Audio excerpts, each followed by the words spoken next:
here's how to use the ab roller with the resistance bands. It makes it a lot easier too. Let's see.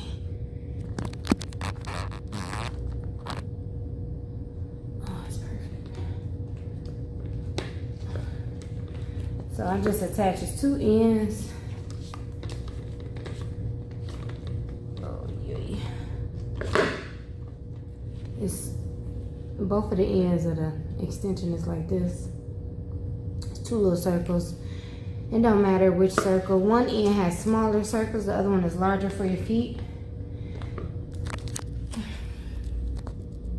I have my feet inserted like so. And it makes it a whole heck of a lot easier to actually retract than without it.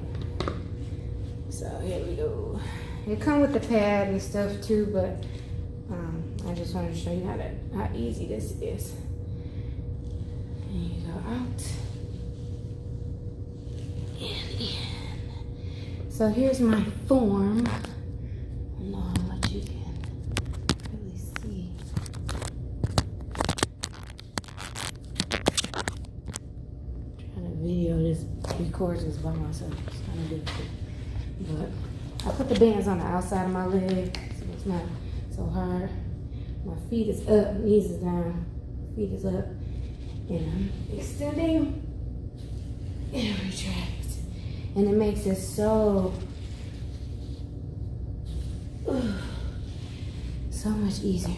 Come right back. So if you're looking to work on them abs, ab roller is the thing, and this is the best way to start. I suggest it. Thumbs up.